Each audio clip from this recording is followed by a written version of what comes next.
Continue now at the top of Daf Nun Gimel and Beis in Meseches Sukkah. This is Sukkah Daf 53b. Again, David HaMelech saw that the waters from the Shison were threatening to flood the world, so he asked the Shiloh, does anyone know if we can write the Shem Hashem HaChaspa? Can we write it on a shard of earthenware?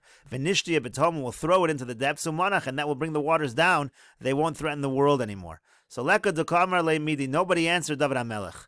Amar David, so David said, called the Yad L'Meimar, anyone who knows the answer to this, Ve'eno Omer doesn't say the answer, Yechonek Begrono, he should be strangled by his throat. So Nasa Achitofel Kal V'chomer Be'atzmo, so Achitofel made the following Kal V'chomer.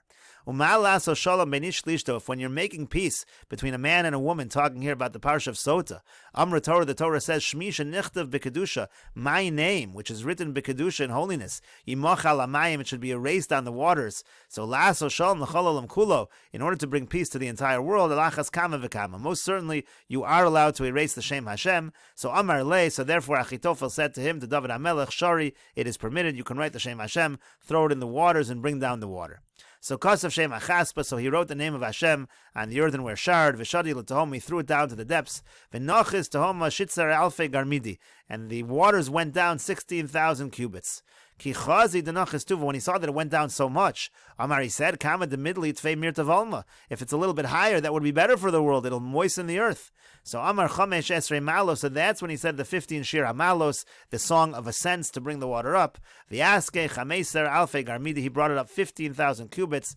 V'yokme be'alfe garmidi, and the waters, they stayed 1,000 cubits below the surface. Amar Ula said, Shmami, no, you see from the story, Sumcha Diara, Alfe Garmidi, that the land itself is 1,000 cubits before you reach water. So the Gemara says, V'chazinan dekarinan porsav and afkimaya, don't we see that you just dig a little bit and water comes up? What do you mean 1,000 cubits? So Amar Rav Misharshia says, Hahu misulma depras, that water that we're seeing when we dig a little bit, that's from the Euphrates River, that runs a little higher than this water that we're referring to in this story. The Gemara continues at the two dots, quoting the Mishnah of Yamdu Kohanim B'Shar Elyon Sheord V'chulu. It says the two Kohanim would stand by the gate, and then when the people who were drawing the water reached the 10th stair, that's when they would blow the trumpets. So Boy Reb Yirmiyah asks, L'malo Asiris Denoches Chamisha V'Koy Asara. What does it mean exactly, the 10th stair? Does it mean they went down 5 stairs and they were on the 10th stair? Or Dilma Denoches Asara V'Koy Chamisha, maybe they went down 10 stairs and they were standing on the 5th stair? And to that the Gemara says, we'll have to leave that question unresolved. And the Gemara continues, Tanu Rabbona, and the rabbis taught, Mimashma shenemer, from the fact that it says, Ufneim Kedma, they face the east. This was talking about the fact that their ancestors, the people who were doing the ceremony, they said our ancestors used to face the east and their backs were towards the Heichel. So Eni Yodeya Shacharim al Heichel Hashem, we already know that their backs were towards the Heichel. What does he have to say? You're facing the east and your backs are towards the Heichel. Elamatav and Lomar Achorim al Heichel Hashem. Rather, why does it say that their backs were to the Heichel? Melamed Sheyuporin Atzmon Umatrizin Klape Mata. What it means is that they would turn their backs to the Shechina, and they would expose themselves and they would defecate. Klape Mata here as a euphemism means towards HaKadosh Baruch Hu. Rashi over here says, they were at the entrance of the Heichel. That's the beginning of the pasuk. It says at the entrance of the Heichel 25 men. Just say they're facing east. Of course their backs are to the Heichel, because the Heichel is in the west. And the opening of the Beis HaMikdash is in the east. So the answer is, again, it's to show that they were disgracing HaKadosh Baruch Hu. Mafriyan, Megalin, Umatrizin Rei. Again, they exposed themselves and they defecated towards HaKadosh Baruch Hu. The Gemara continues at the two dots, quoting the Mishnah, Anu L'kav L'kai Neinu, we are to HaKadosh Baruch Hu and our eyes are to HaKadosh Baruch Hu. And again, the point is they're contrasting their behavior to the ancestors who turned their backs on HaKadosh Baruch Hu. So the Gemara says, Ini, is this really true that you can say Hashem twice in this manner? V'yomer Rabbi Zera, didn't Rabbi Zera say, Kolomer Shema Shema, if you say Shema twice right in a row, Kilu Amar Modim Modim, it's like saying Modim twice in a row. It's something you're not supposed to do, as Rashi says, because it looks like you're worshiping two gods. So the Gemara says, Alahachi Amri, rather, what they said was as follows, Heima Mishtachavim Kein, our ancestors, they would bow to the east, they would bow to the sun. V'yanu L'kav Ve'einenu L'kam Yachlos. And our eyes are to HaKadosh Baruch Hu, and our eyes are hoping towards HaKadosh Baruch Hu. Rashi over here explains, Anu L'kam Mishtachavim, we bow to you, HaKadosh Baruch Hu, U'L'kai Einenu Yachlos, and our eyes are seeking hope from you, HaKadosh Baruch Hu. Dekevon Da'atrei Mili Kamid Karle. Rashi explains, since there are two separate phrases over here, they're saying two separate things about HaKadosh Baruch Hu. They're saying they bow to HaKadosh Baruch Hu, and L'kam Yachlos, our eyes are turned towards you, HaKadosh Baruch Hu. So Trei Zimni V'Lav Achad Milsa, it's two separate things, not one.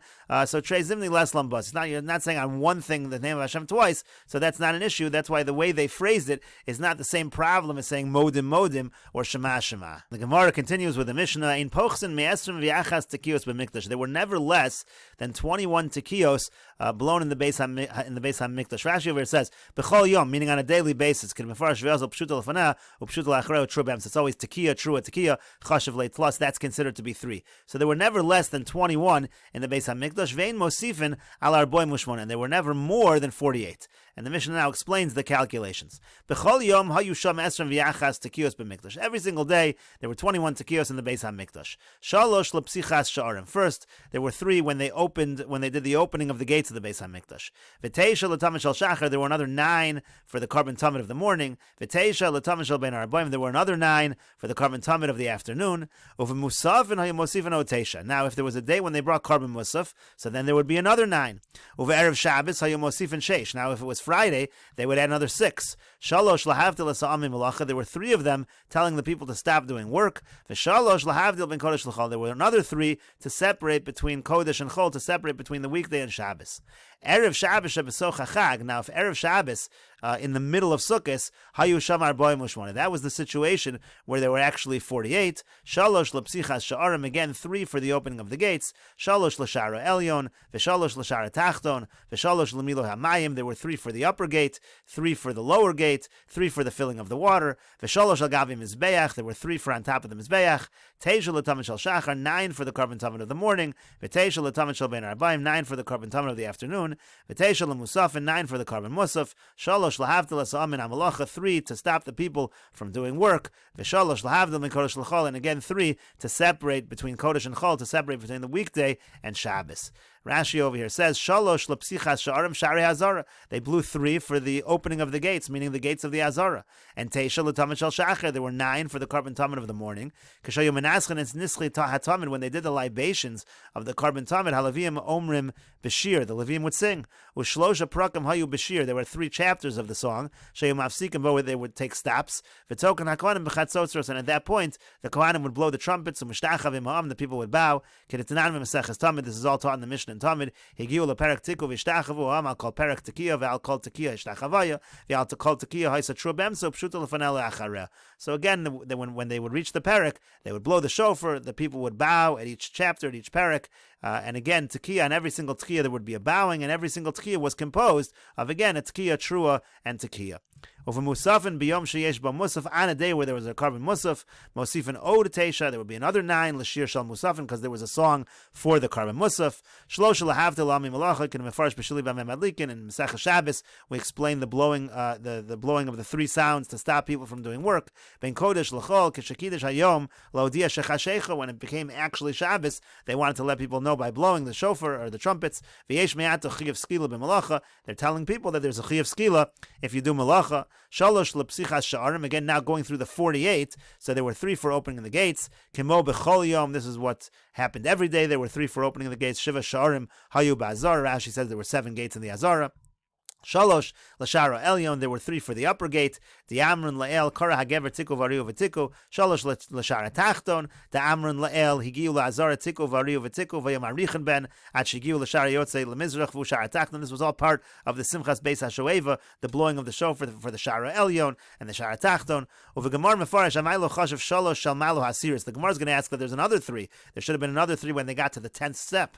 Shalosh l'milo hamayim. Then another 3 for filling the water. Achar shemilu. That means after they filled the water and they returned with the water to the Azara, derech sharamayim, through the sharamayim, the gate of the water, which was called the gate of the water because that's where they brought the water through. Utnan la'el beperek lulav v'arav, and said in the Mishnah before, in perek lulav v'arav, higiu l'sharamayim tiku variu v'tiku. When they got to the sharamayim, again they blew another 3 times. Shalosh l'gavi mizbeach, and then 3 by the mizbeach, meaning kishazok v'nesu arava. When they stood up the aravas, kidetanan beperek lulav v'arav la'el, that's what we said earlier. V'zok v'nesu arava b'tzidei hamizbeach v'tiku variu v'tiku. Again, they would stand up the Arav at the side of the Mizbeach, and they would blow the trumpets, tekiya, trua, tekiya. And the Gemara says, Mas nisan delo ka Rabbi Yehuda. Our Mishnah does not follow the opinion of Rabbi Yehuda. The Tanya we learned in the Brayso, Rabbi Yehuda, Omer Rabbi Yehuda says, Hapoches, the least amount of blowing of the trumpets in the Beis HaMikdash, lo yivchos misheva, was never less than 7. Our Mishnah said 21.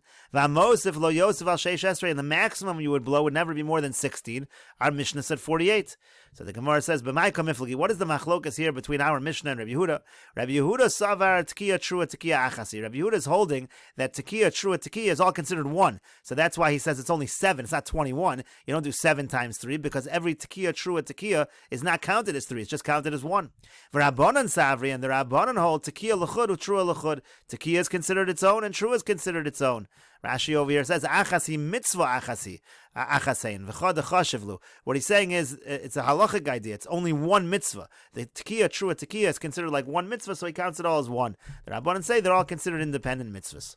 Gemara says, "My time with Rabbi Yehuda." What's the reason of Rabbi Yehuda? Amar, because the pasuk says, "Uskatem trua." You blow the tekiya trua. Rashi over here explains, "My time with Rabbi Yehuda dechsiv uskatem trua alma trua hainu tekiya." You see that trua is tekiya, meaning kilomar midakari letrua tekiya. If it says uskatem trua, that means trua and tekiya are interchangeable. Shma mina chadahi. You see that it's all one thing. The idea from the pasuk is that it's all one mitzvah. The Rabbanan will respond,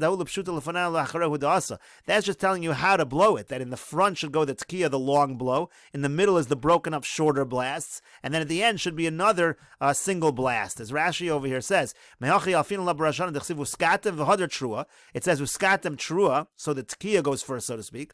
There's another pasuk that says terua yisku, so the tekiya goes last. So that shows you that the way we blow it is tekiya trua tekiya. We're learning out the order.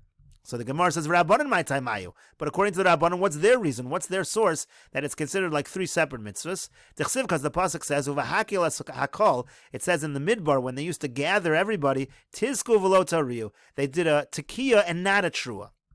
So v'isal kadaitach tekiya trua achasi. The Rabbanan say if you think that tekiya and trua are all one mitzvah, so amar achmana palga the mitzvah of it, is the Torah going to say do half of a mitzvah? Obviously, if you could do a situation where it's just tekiya and not trua, they're independent mitzvahs. Are you going to do half the mitzvah palga lo of it? You're not going to do the other half. For Rabbi Yehuda, what does Rabbi Yehuda respond to that? That was not an actual mitzvah. That was just a siman how to gather the people. It wasn't even considered a mitzvah. So you can't bring a proof from the gathering of the people in the midbar. But the Rabbanan responds, Simanahu, indeed, yes, it was a siman to gather. However, V'rachmana shavya mitzvah. The Torah says that siman was considered a mitzvah to do it with this siman and no other siman. So again, you see that it was a mitzvah, and you see independent. The tekiya alone could be an independent mitzvah from the trua. Gemara says, Rav Kahana. Who does the following statement of Rav Kahana follow? He says, Ein bein tekiya l'trua v'lo klum. You don't take any break between the tekiya and the trua. There should be no interruption between the tekiya and the trua. They should be done one right after the other. Gemara says, Keman, who does that follow? Rabbi Yehuda follows Rabbi Yehuda. Rabbi Yehuda says it's all one mitzvah. That's why there shouldn't be a break.